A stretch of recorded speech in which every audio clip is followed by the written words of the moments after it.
and interrupt the defense counsel Yes, but before once he has started. this is no disrespect, sir. Counsel for respondent is recognized. Thank you, Your Honor. Your Honor, this is improper. The improper for trial. Manifestation, this is not a manifestation proper for court procedure. This is instead them telling a story. This is a narration by the prosecution, which is not allowed. This is not allowed by any rule in any court. So what May I be allowed what is to reply? proper is that they present their first witness, and We will are be ready. presenting our witness, Your Honor. However, please allow us to freely advocate our position. That's why, Your Honor, including we are the defense objecting. when it's their turn. We will not Counsel object to the respondent, same. kindly let him finish. Thank you, Your Honor. Thank you to so respond much, to Your you. Honor. To respond to you. Yes, you were saying. Thank you, Honorable Honorable Sir. Senator Judges. Noong ikadalawampu-dalawa Honorable ng- Defensor, kindly finish your reply to the Thank you, Your objection Honor. of I will counsel proceed. for respondent.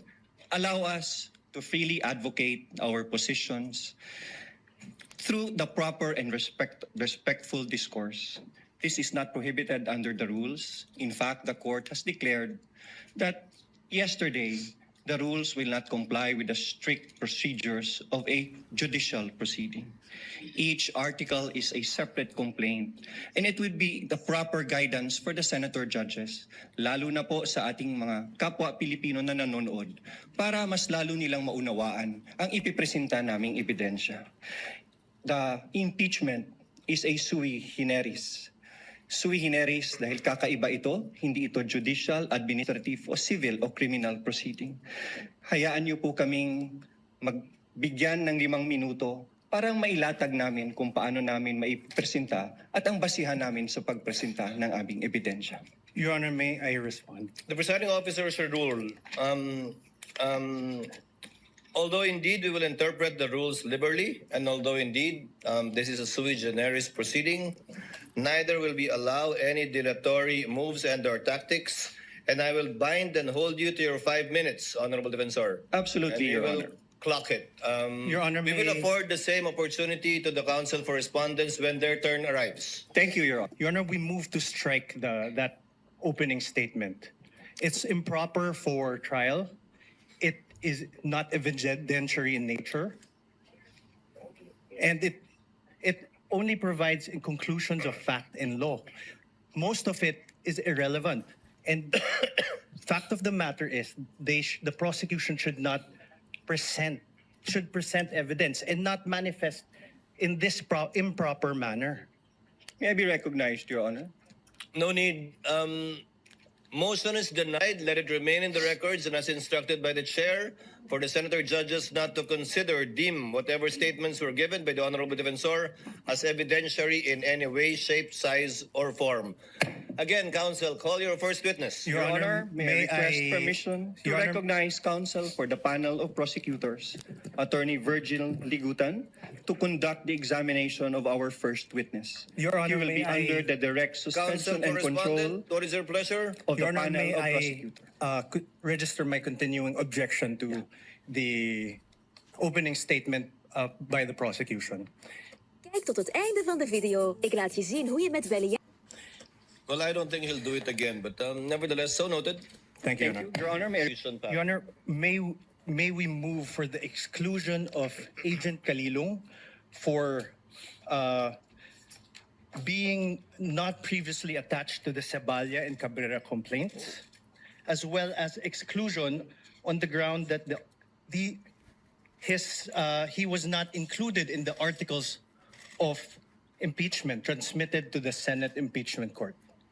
Can I respond to that, Your Honor, please? Counsel for prosecutor may do so. Mga kababayan, in this stage of the proceedings, the prosecution is about to present a witness, and the defense is invoking the facts that this witness is not listed as one of the witnesses in the Sabalya complaint.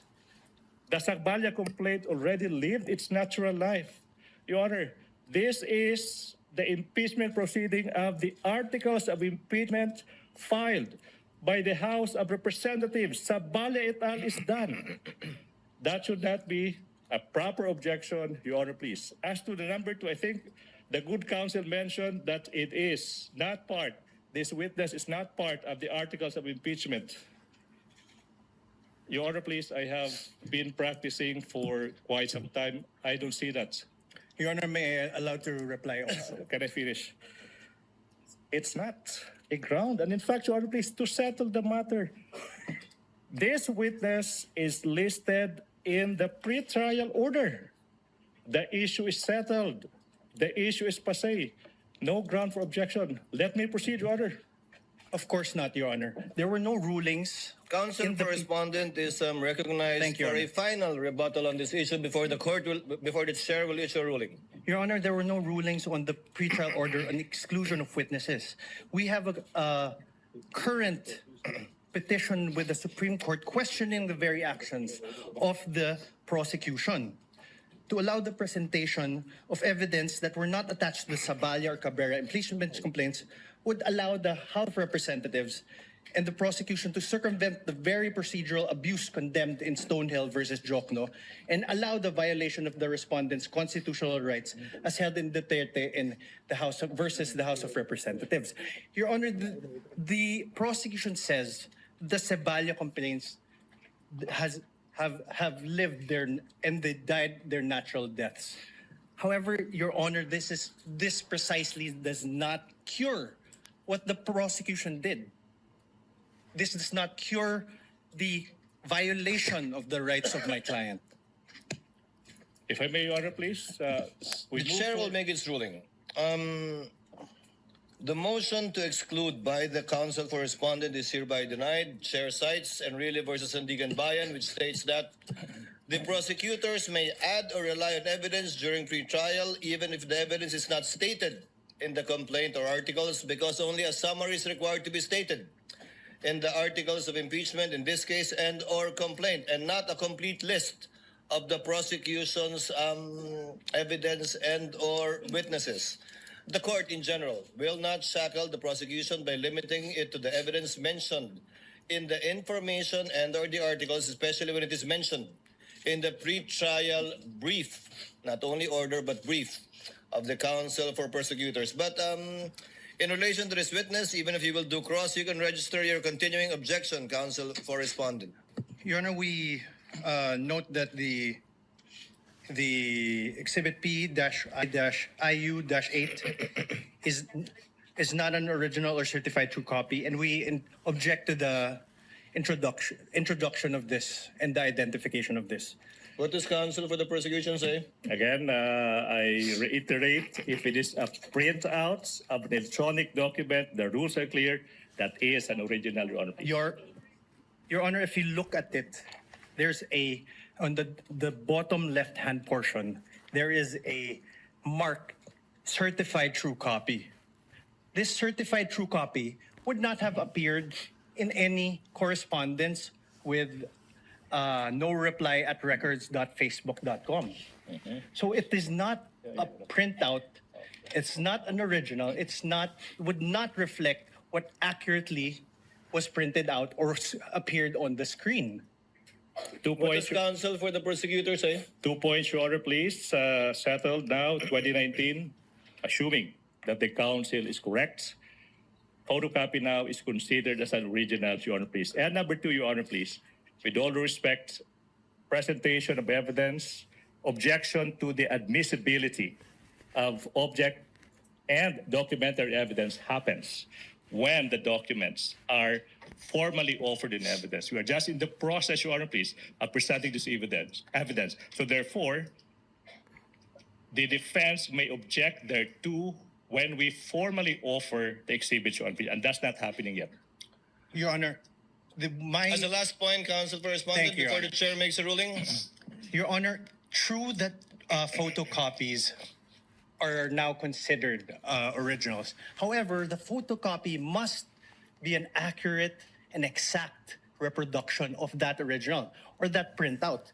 This, Your Honor, may I read it for the record? In the bottom left-hand copy, it says certified true copy, NBI-cybercrime, signed Safira T, date 4/10/26. Is counsel for the prosecution telling us now that this marking came from Meta, the email of Meta, of Facebook? Again, if Kindly respond, counsel, before the chair makes a ruling. I'm interested to hear your response as well. I'm so sorry. Could you repeat the question, please? It was rhetorical, Your Honor. He need not answer. He was basically questioning the fact that if it indeed came from Meta and is a computer printout, why the need for someone to certify it as a true copy? I do recall, Your Honor, please, that was submitted to the Committee on Justice. Along the way, there was a need to certify that, Your Honor, please. But be that as it may, certification of a printout of an electronic document is not even necessary, Your Honor, please. The objection of the counsel for respondent is overruled. With the counsel may proceed. Thank you so much. Your Honor, we object to the introduction of this affidavit of authentication. This is not an original copy of his affidavit. This is not electronic evidence. And if you look at the affidavit, even the appendages, which supposedly consist of USBs and CD, there's no USB, there's no CD, and even the signatures are not wet signatures, Your Honor. What If is I may, counsel for the Your Honor, prosecution please, say? we will not comment to that, subject to the proper response to that when the time comes in the formal offer of exhibit, Your Honor, please. Your Honor, The objection of the counsel for respondent is noted as to the admissibility of the offered document. However, as correctly pointed out by counsel for the prosecution, the proper time to object to the same and for the court to rule on it would be during formal offer, once the prosecution has already rested its case. So ordered. Thank you so much. Kung yung flash drive ipapakita sa iyo, will you be able to identify the same? objection, Yes, Your sir. Honor. We object. What is the objection of the counsel for The respondent? document identified by the by the witness was the photocopy, and the appended there's no flash drive, CD, or anything appended upon that. So there's nothing, no foundation for this question. I have to reply to that, Your Honor, please. This is a Reply, counsel for the prosecution. non-issue. I asked the witness, what did he do after saving the video? And he said he saved it in a flash drive without referring to any document attached to the affidavit of authentication. Basis is laid, Your Honor, please. This is a non-issue. We may proceed, Your Honor, please. Your Honor, Besides, counsel, may I counsel respond? for the respondent. This is not a surprise. This was flash drives. Several flash drives were pre-marked during the pre-trial. Your Honor, may I reply first before? I believe 7 on the part of the prosecution and several on the part of the respondent too. But you may proceed, sir. Your Honor, that is not my objection. My objection is the very basis upon which the witness introduced this flash drive was the affidavit. The affidavit. And there was no affidavit upon the there was no attachment upon the affidavit which they introduced. So the very questions that he has do not have any foundation. No? Can I Counsel for the prosecution, Your before Honor, the court, please. the presiding officer makes a ruling. Ako'y magiging parang sirang I just said that this witness said that he saved a copy of that video in a flash drive. So the logical question now is to ask him if this flash drive is presented to him, is he able to explain and or identify the same? I don't see any proper basis for the objection to that, Your Honor, please. Presiding officer will make a ruling. Objection is overruled. The prosecution, counsel for the prosecution, is trying to comply with the requirements enunciated by the Supreme Court insofar as such pieces of evidence is concerned. Number 1, establishing its origin. Number 2, to trace the chain of custody insofar as the transfer to a storage device is concerned. And finally, how it reached this court. So the objection is overruled. Thank you so Witness may much, answer. Your Honor, please. Your Honor, please. 2 minutes and 18 seconds of a 2-hour, 26-minute, and 10-second video, Your Honor, please. Your What does Honor, counsel for respondent say? we object. Based on Your Honor, based on the rules, part of a video documentary must be presented, Your Honor. Come again. I'm sorry, counsel? Yeah. Hold on, Your Honor. I'm sorry, counsel. I did not get what you Hold on, said. Your Honor. Your Honor, under Rule 132, when part of a transaction, writing, or record given in evidence, the remainder must be shown. When part of an act, declaration, conversation, writing, or record is given in evidence by one party, the whole of the same subject may be inquired into. And when a detached act, declaration, conversation, writing, or record is given in evidence, any other act, declaration, conversation, or record necessary to its understanding must be given into evidence. Your Honor, we request that the entire video be played. Your Honor, can I respond to that, Your Honor, please? Can I respond to that? What does the counsel for the prosecution say before the chair makes a ruling? Your Honor, please, we don't want to put the defense on the spot, but that is a misreading of the rules. Your Honor, please, counsel cited Rule 132, Section 17. With all respect to the defense, that doesn't serve your interest. It serves the interest of the prosecution. May I explain? Reason. If we read Section 17 of Rule 132, it says, when part of transaction, writing, or record given in evidence, the remainder is admissible. When parts of an act, declaration, conversation, writing, or record, when part is given by one party, and in this case, that is the prosecution, the whole of the same may be inquired into by the other side. Meaning, it's simple. This rule, Section 17, Rule 132, allows exactly the prosecution to present a 2-minute portion of a 2-hour video subject to the defense, the presentation of the remainder of the same. Be that as it may, Your Honor, please, the rules are clear. Number 2, we invoke, Your Honor, please, the ruling that it is for the prosecution to decide what to present, when to present, how to present, and whether to present at all. Be that as it may, Your Honor, please, the defense will not be prejudiced exactly because when the time comes for the defense to present their evidence, they can present the remainder of that 2-hour video. What we are saying, Your Honor, please, for the interest of time, for the prosecution's presentation of evidence, we deem that's only a 2-minute portion of that 2-hour video is relevant at this point in time. Your Honor, please, we move for a ruling. Your Honor, if I may respond. As the last response, Your Honor, counsel the for the respondent. The prosecution cannot be allowed to present a truncated part of a whole 2-hour, 26-minute video. That will not provide the context necessary for the understanding of what occurred during that night on November 23, and also not allow the proper identification by this witness. Your Honor, sorry, I will not even reply to that, Your Honor, please. Chair would like to ask, who did the edit? From the, how many hours? 2 hours? No. Your Honor, please, if I may, can I From the reply to that? total, who did the edit? Was the witness the one who did the edit? Or was it already the prosecution? Your Honor, there is no editing done. There's no editing done. Who got that shorter portion? No, Your Honor, please. What we are presenting are portions of the entire 2-hour video. And this witness, I think, will be able to identify the specific timestamps of that preserved,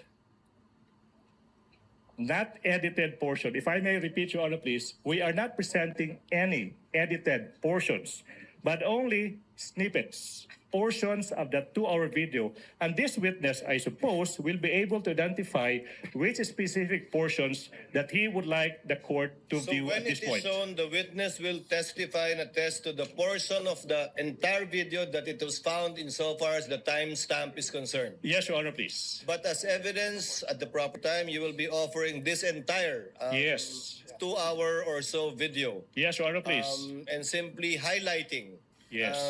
the 2 or so minutes. Would that be correct? That's a very keen observation. Agree 100%, Your Honor, please. Your Honor, the prosecution cannot be allowed to do this because the entire video will show the context upon which the utterances were made. That is a matter for the counsel for respondent to do and present during their time, because I believe the counsel for respondent also identified and marked if I'm not mistaken, the same video for over 2.5 hours. It can do so during its time to present its evidence in chief. Thank you so much. The objection is overruled. Counsel is instructed to go to the booth accompanied by a counsel from the respondent in order to make sure that indeed the USB identified by the witness is the same USB that will be played in the tech booth of the Senate. Okay. Tips. Are you done? Objection? Objection, Your Honor. Wow. Kindly state the objection, counsel for response. Your Honor, the question is misleading. There was no mention anywhere before that the video mentioned that the killing of the president. To kill. Yeah, there's no mention in any testimony earlier. There's no mention that that video. Your Honor, again, with all respect, the records will bear me out. Bases have been more than complied with. This witness mentioned many times over that the subject of the investigation is the statement of the Vice President that she already contracted a person to kill the President, the First Lady, and the former Speaker. There's no basis for the objection, Your Honor, please. Your Honor, may I ask for a readback?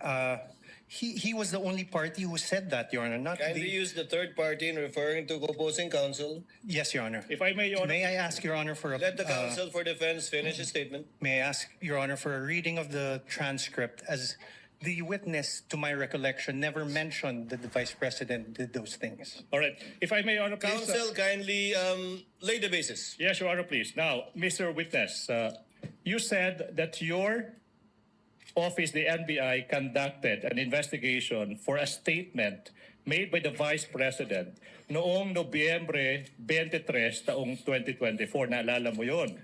Objection, Your Honor. Oh, Your Honor, please. What is the basis of the objection? Your Honor, it's leading. Your Honor, please. If I may, Your Honor, Do please. you remember?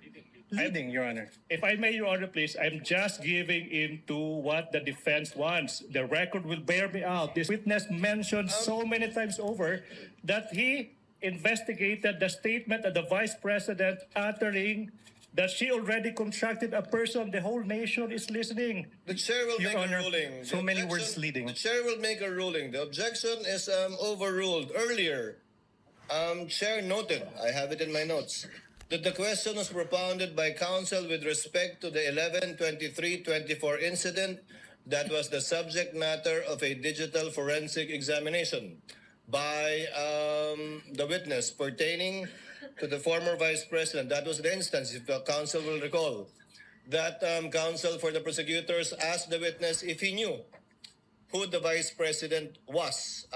So the objection is overruled. Witness may answer. Your Honor, may I state for the record, my objection is on the part of the question where he said that the Vice President hired someone to kill the President, the First Lady, and the Speaker of the House, not on the identification of the Vice President. Noted. Court already made a ruling. Witness will answer. Mr. Witness, naalala mo ba yung tanong? Can you repeat the question, Okay, sir? now. Kindly repeat the question, counsel. In what particular portion of the subject video in that online media conference of the Vice President did she utter that she already contracted a person to kill the President, the First Lady, the former Speaker? In what portion? Objection, Your Honor. What Sir, is the objection? Your Honor, this honorable court already ruled on this question. The discussion later on was on the leading question made by the prosecutor. If you recall, Your Honor, this honorable court said, prosecutor, please lay the foundation, the basis for your question. Your Honor, please, if I may, can respond. The presiding officer will ask the witness. Mr. Witness, out of the 2 or more so hours of video that you downloaded, do you know if at all the timestamp that pertains to any statements made by the Vice President pertaining to any of the allegations in the articles of impeachment, particularly Article 4, the subject matter of this case, in relation to alleged threats made by her in that video? For the prosecutors, may proceed. This will be quick. Mr. Witness, you said that your office conducted an investigation on the statement made by the Vice President dated November 23, 2024, correct? Objection, Your Honor. Leading. Your Honor. Your Honor, he's not on direct. He's Overruled. Witness may answer. Yes, sir.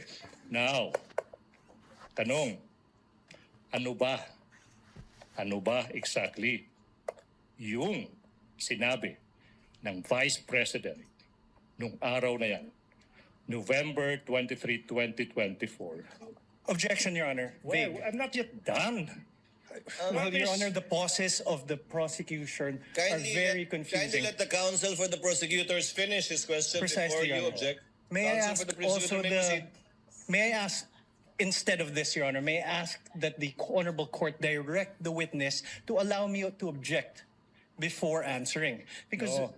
precisely the questioning of the prosecutor Okay, what? is there are many pauses, which it's confusing if he's done or not. Counsel, witness even on occasion forgot what the question was because he did not respond to the question of the prosecutor. Yes, Your Honor. So I just Court will make sure of that. Thank you, Your Honor. So kindly finish your question. If Yes, you want so- to state it again, counsel for the prosecutors. Maybe it's the tone. No? I'll be quick. What particular statements of the Vice President on that day did you investigate? Objection, Your Honor. Vague. Your Honor, please. Take counsel for respondent. A bit of patience. Let the counsel Yes. finish. I don't think he's finished. The question is done. What particular statement on that day did you investigate? How is that leading? Objection, Your Honor. Vague. Okay, Not Your Honor- leading. Your Honor, please. Can I didn't address say that, leading. Your Honor, please? Can I? What was Whether- counsel? What's the basis of the objection? Vague. All right. I will It's a indulge. 2 hour Your Honor, please. 36 I will 26 indulge, minute Your Honor, video, Your please. Honor. I will indulge. I will add these two phrases. It will never be. It will never be that. Now, Mr. Witness, what statements did the Vice President utter on that day, if any? Your Honor, same objection. There's a Honor, please. 2 hour 26 minute. What? Let the does he witness mean? answer. Counsel, this 2 hour and so minute video was done on the same day. Yes. Correct, Your Honor, but the question must be given with particularity. If the witness knows, witness may answer. Answer. Witness will please answer. Can I refer for my notes to identify the exact statement because I might said a statement that's not part of the actual statement. Presiding officer will allow the witness to refer to his notes to refresh his memory. Go ahead, Mr. Witness.